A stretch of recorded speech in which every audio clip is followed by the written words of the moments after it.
그래. 나는 남들이 일하면서도 나는 관계없어. 무조건 써. 안식교회. 아니 성경 산수에서 나왔지. 안식교. 거기서 미리 써. 네, 안녕하십니까.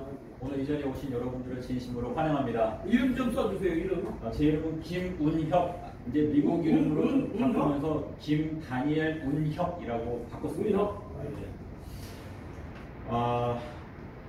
예수님께서는 저희들을 위해서 사망에서 영생으로 옮겨가는 길을 열어놓으신 유일한 분입니다.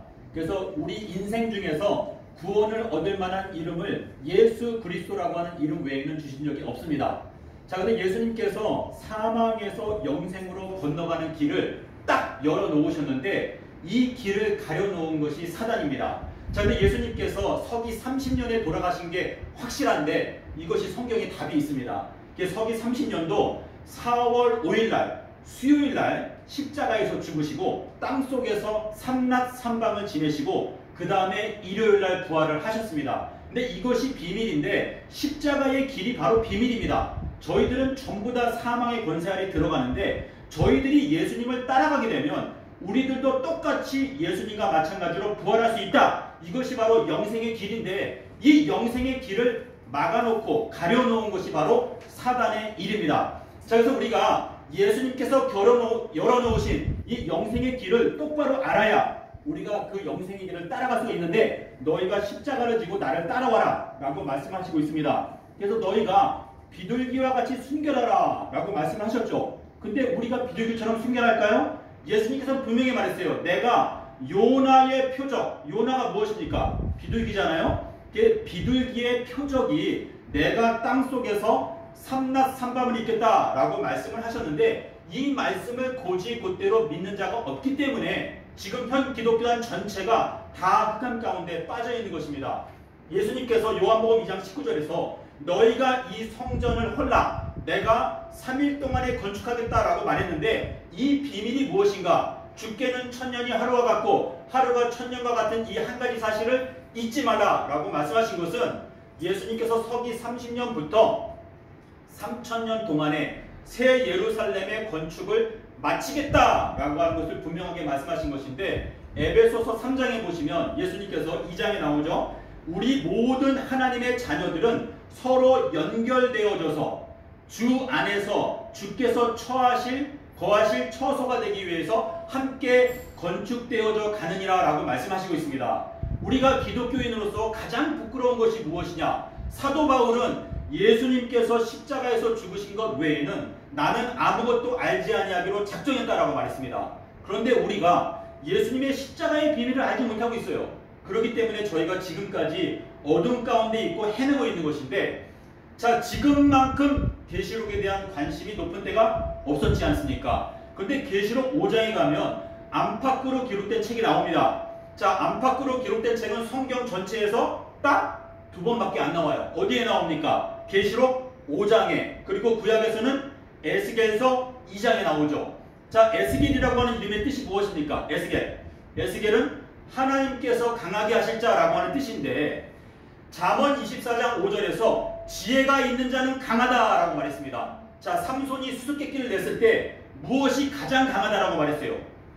무엇이 사자보다 강하겠느냐? 무엇이 꿀보다 달겠느냐? 이렇게 말했는데 예수님은 유다지파의 사자입니다. 예수님께서 가장 강하신데 그분이 강하신 이유는 그분은 솔로몬보다 더 지혜롭다라고 말씀하셨어요. 그래서 마태복음 12장에 보시면 예수님께서 요나의 표적을 말씀하실 때 나는 솔로몬보다 더 지혜로운 자다라고 말씀하셨어요. 이 요나의 표적을 여러분께서 깊이 연구해 보십시오. 저는 지난 11년 동안에 요나의 표적을 연구하면서 계시록과 다니엘서의 비밀을 깨닫게 되었습니다. 자, 계시록과 에스겔서에 안팎으로 기록된 책이 나오죠. 그런데 에스겔도 안팎으로 기록된 책을 먹었고 사도 요한도 안팎으로 기록된 책을 먹었어요. 자, 이것은 우리가 경험하고자 하는 경험인데 에스겔이 어떻게 안팎으로 기록된 책을 먹었습니까? 에스겔 1장 1절에 보시면 30년 4월 5일날 에스겔 1장 1절에 30년 4월 5일이 나오는데 그 날짜가 바로 십자가 사건의 비밀입니다. 그래서 사도 요한이 주의 날에 내가 나팔 소리와 같은 음성을 들었는데 내가 하늘이 열리는 것을 보면서 열린 문을 통해서 무엇을 보았어요? 보좌를 보았어요. 자, 보좌가 무엇입니까? 보좌가 뭐죠? 다른 걸 안다고. 네? 예. 자, 이 보좌라고 하는 단어가 중요한데요. 저희들은 보좌를 봐야 됩니다. 하나님의 통치하시는 보좌를 보는 사람은 영원토록 그분의 통치를 받을 수 있는 특권 가운데 들어가는 거예요. 근데 이 보좌라고 하는 히브리어 단어가 캐세라고 기록합니다. 캐세. 자, 근데 이 캐세라고 하는 이 단어는 역시 보름달이라고 하는 뜻이 있습니다. 보름달. 자, 이 보름달이라고 하는 것은 잠언서 7장 20절에 보면 자, 잠언이 히브리어로 뭐죠? 마샬, 비유라고 하는 뜻이지 않습니까? 잠언 1장 1절에 보시면 솔로몬의 비유라 라고 시작을 하는데 하나님께서 솔로몬에게 지혜를 주실 때 뭐라고 말했어요? 솔로몬 너 이전이나 너 이후에도 너와 같이 총명한 자는 일어남이 없다라고 말했어요. 자, 그렇기 때문에 지난 6,000년 동안에 살았던 모든 사람 중에서 솔로몬은 가장 지혜로운 사람입니다. 근데 솔로몬이 잠언 7장 20절에서 뭐라고 말했어요? 남편께서 돌아오시는 날에는 보름달이 뜬다라고 말했는데 이 보름달이라고 하는 이 캐세라고 하는 단어는 보좌라고 하는 단어하고 철자가 똑같아요. 그래서 욥기서 26장 9절을 보면 어떤 번역에서는 보좌를 가리킨다, 어떤 번역에서는 보름달을 가리킨다라고 번역이 되어져 있는데 이 문제는 무엇인가? 이 마지막 때에 하나님께서 하늘을 열고 우리들에게 진리의 말씀을 깨닫게 해주시게 되면 저희들은 보름날 돌아오시는 남편을 깨닫게 될 수 있다라고 하는 뜻인데 요한복음 5장 25절에서 뭐라고 말했죠?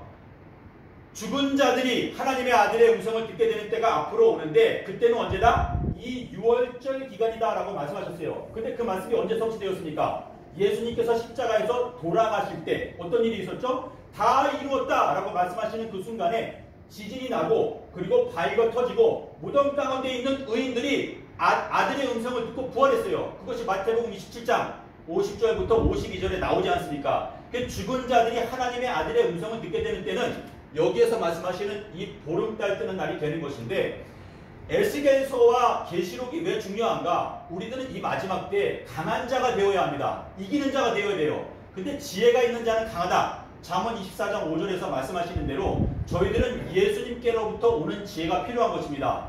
예수님께서 저희들을 책망하실 때 너희들이 서로 영광을 취하고 유일하신 하나님께로부터 오는 영광은 구하지 아니하니 너희가 어떻게 나를 믿을 수 있겠느냐? 유일하신 참 하나님이 누구입니까? 예수 그리스도 독생자. 근데 그분께서 우리에게 허락하시는 딱 한 가지 기적이 있어요. 그것이 무엇입니까? 요나의 표적이라고 말씀하셨습니다. 그래서 에스겔서에서 어떻게 에스겔이 안팎으로 기록된 책을 먹게 되었는가, 이것이 가장 중요한 것인데 에스겔 1장 1절에 보시면 30년 4월 5일 날 하늘이 열리고 에스겔이 보좌를 보게 되었어요. 그리고 나서 하나님께서 에스겔에게 인자야라고 부르기 시작하십니다. 저희들은 인자라라고 칭함을 받아야 돼요. 그것이 저희들의 목적이에요. 그래서 에베소서 3장 5절에도 가면 인자들이 나옵니다. 저희들이 사람의 아들들이 되거나 또는 짐승의 아들들이 되거나 둘 중에 하나인데 예레미야서에서 말씀하시는 대로 저희들은 짐승이 되면 짐승의 표를 받게 되는 것입니다. 그러므로 저희들의 목적은 인자가 되는 것인데 인자가 되기 위해서는 반드시 하늘이 열리는 경험을 해야 되는데 30년 4월 5일 날 무슨 일이 있었는가? 예수님께서 30년 4월 5일 날 실제로 돌아가셨는데 timeanddate.com에 들어가 보세요. 인터넷이 있지 않습니까? 거기에 들어가서 이스라엘 나라를 선택해 보세요. 그럼 거기에 30년 4월 5일 날 예수님께서 수요일 날 십자가에서 돌아가셨다는 것을 분명하게 확인하실 수가 있습니다. 저희들은 이때 이 마지막 때 예수님께서 몇 년도에 태어나셨는가, 예수님께서 몇 년도에 돌아가셨는가, 이것을 분명하게 알아야 돼요.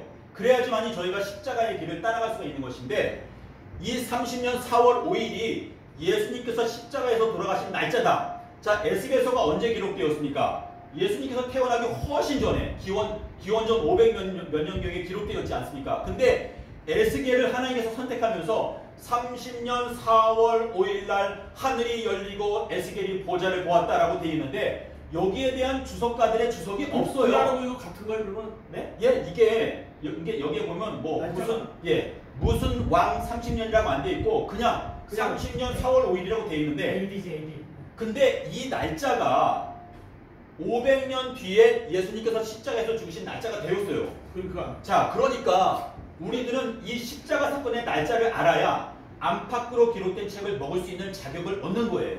자, 예수님께서 십자가에서 죽으실 때 무슨 일이 있었죠?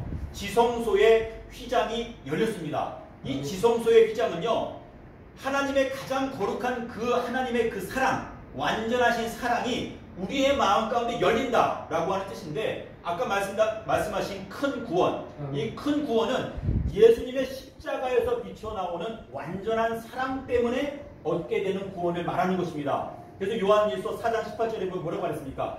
완전한 사랑은 무엇을 내어쫓는다?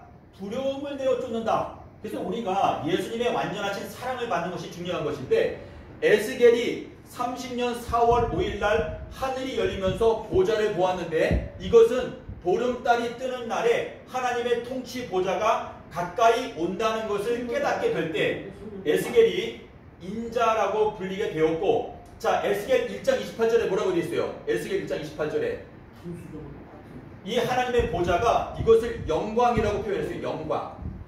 자, 네? 자, 영광이 무엇입니까? 예수님께서 뭐라 했어요? 인자가 영광을 얻을 때가 왔도다. 그 말이 무슨 뜻이에요? 아, 내가 십자가에서 죽을 때가 되었다라고 말씀하신 것인데, 이 에스겔이 보았던 이 보좌의 형상을 영광이라고 말했어요. 하나님의 영광.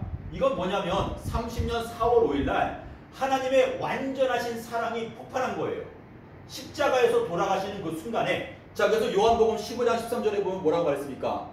요한복음 15장 13절에서 사람이 친구를 위해서 목숨을 버리게 되면 그것보다 더 큰 사랑은 존재하지 않는다. 자, 이것은 예수님의 십자가 사건을 말하는 것인데, 예수님께서 십자가에서 우리에게 아버지 하나님의 완전하신 사랑을 보여주셨기 때문에 그것이 바로 하나님의 영광인 것입니다. 근데 에스겔에서 1장 28절에서 보좌가 하나님의 영광이다라고 말했는데, 지성소의 법궤의 뚜껑을 뭐라고 불러요? 우리가 한국말로 시은자. 시은자가 무엇입니까? 은혜를 베푸시는 보좌다라고 하는 뜻인데, 예수님께서 십자가에서 돌아가시는 그 순간에 지성소가 열리면서 지성소에 하나님의 보좌가 우리의 눈에 보이게 된 것입니다. 숙제소. 예, 그래서 그쵸, 숙제소인데 그게 이제 대속이라는 뜻인데, 우리 한글 성경에는 이제 시은자라고 되어져 있죠. 시은자가 숙제소라고. 예, 그래서 그게 역청이라고 하는 단어인데, 예, 코파른가요? 코페르? 예, 코페르. 자, 그래서 에스겔이 어떻게 하나님의 보좌를 보게 되었고, 그리고 안팎으로 기록된 책을 먹게 되었는가? 안팎으로 기록된 책을 먹은 게 어디에 나옵니까? 2장 10절에 나오잖아요. 그런데 계시록에서 말하는 안팎으로 기록된 책을 많은 사람들이 오해하고 있어요. 계시록에서 말하는 이 안팎으로 기록된 책은 다니엘서를 말하는 거예요. 자, 왜 그런가? 자, 다니엘서에 보면 다니엘서 12장 7절부터 9절에 보면 뭐라고 말했죠? 나 다니엘이 듣고도 깨닫지 못한지라 하나님, 이것이 마지막이 어떻게 되겠습니까? 그러니까 예수님께서 다니엘한테 뭐라고 말해요? 다니엘아, 이거는 세상 끝까지 임봉되어져 있는 거야. 너는 몰라. 너는 그냥 가서 죽었다가 나중에 부활해서 너의 업을 누려라. 이렇게 말하는 게 뭐예요? 자, 여기에 끝이라고 하는 단어가 나오지 않습니까? 캐치가 무엇이죠? 캐치가 끝이잖아요. 끝. 여름 강줄이 아모스 8장 1절 2절에 나오잖아요. 여름 강줄이 끝.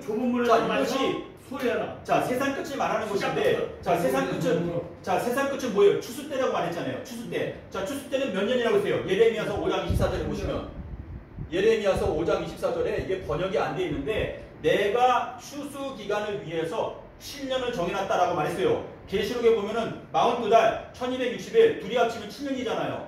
자, 그래서 주님께서 말씀하신 거 뭐냐면 다니엘한테, 다니엘아, 너는 세상 끝에 살고 있지 않기 때문에 너는 몰라. 이거는 세상 끝이 올 때까지 임봉되어져 있는 거야. 근데 마태복음 24장 15절에 가니까 예수님께서 세상 끝에 대해서 말씀하시면서 뭐라 그랬어요?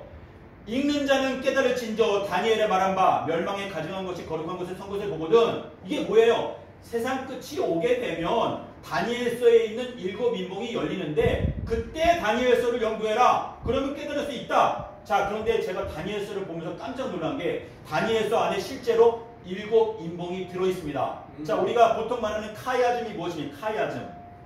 카이아즘이 뭐죠? 모르겠네. 교차 대꾸법. 교차 대꾸법 아시죠? 네, 알아요. 예, 카이아즘.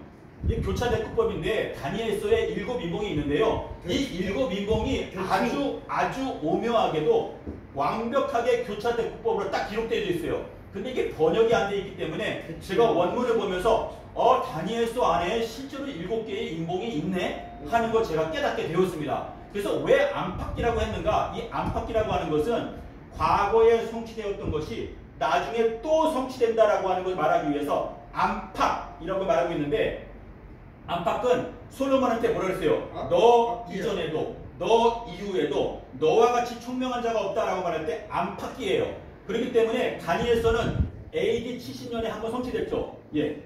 그리고 이 마지막 때 또 성취가 되는 것이거든요. 그래서 다니엘서가 이 7인봉이 카이아즘으로 어떻게 되어 있냐면 A, B, A, B, B, B, A 교차 대꾸법으로 이게 완벽하게 되어 있는데, 이거를 원문을 확인해 보세요. 신학적으로 다니엘서 안에 신학적. 다니엘서 안에 7인봉이 있습니다. 그래서 이 7인봉을 깨달아야 저희들이 14만 4천인에 들어갈 수 있는 것인데, 이 다니엘서에 있는 7인봉을 깨닫게 되잖아요. 그럼 예언의 말씀, 날짜를 말하지 않을 수가 없어요. 다니엘서 12장 10절 11절에서 뭐라고 말했어요?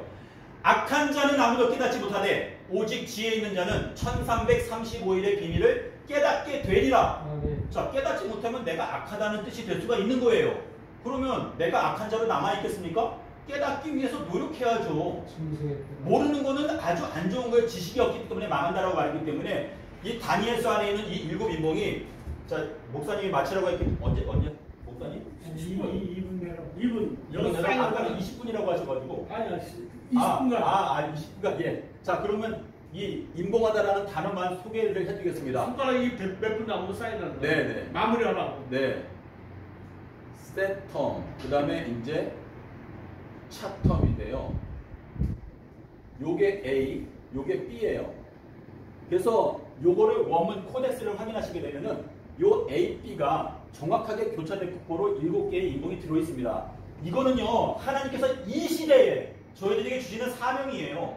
우리가 진정으로 이 7인봉을 떼기를 원하면 우리가 대한민국 동쪽에서부터 번개가 번쩍해야 서쪽까지 비추게 되는 것인데, 하나님께서 우리 지금 황 목사님 히브리의 전문가 아니십니까? 우리에게 주시는 이 시대적인 사명을 감당하기 위해서 저희가 마음을 모아야 돼요. 이 7인봉을 깨달아야 진정으로 우리가 14만 4천인에 들어가는 것인데, 이거는요, 우리 뭐 교파 이런 거 따질 필요 없이 이 7인봉을 연구해서 이 마지막 때 아까 장로님 말씀하신 대로 고린도전서 14장 8절에서 만약에 나팔 소리가 분명한 소리를 내지 못하면 어느 누가 전쟁을 준비하리요? 저희는 지금 전쟁 직전이에요. 그래서 이 7인봉을 우리가 똑바로 알고 이 시대적인 사명을 감당하기 위해서 열심을 내야 할 때가 바로 지금입니다. 그러면 그런데 14만 4천이라는 게 구체적으로 좀 설명해 주세요. 이게 14만 4천이라는 게 뭐 상징수다, 뭐 또 실제수다, 어떤 걸? 14만 4천은 실제적인 수인데요. 저는 실제적인 수라고 믿습니다. 하나님께서 뭐 셀 수 없이 많은 무리는 이방인이라고 말했어요. 계시록 7장 9절에 보면 거기 이방인이라는 단어가 들어있어요. 그 유대인이 14만 4천인가요? 아니죠. 이면적 유대인이 유대인이라고 했지 혈통적 유대인은 유대인이 아닙니다. 그래서 우리가 누구든지 예수 그리스도 안에 있으면 아브라함의 자손이여 약속대로 유업을 이을 자라라고 말했습니다. 예, 목사님 됐어요? 예. 감사합니다. 예. 자, 오늘은 내가 죄송한 건 뭐냐면은, 내가 저 뭐야.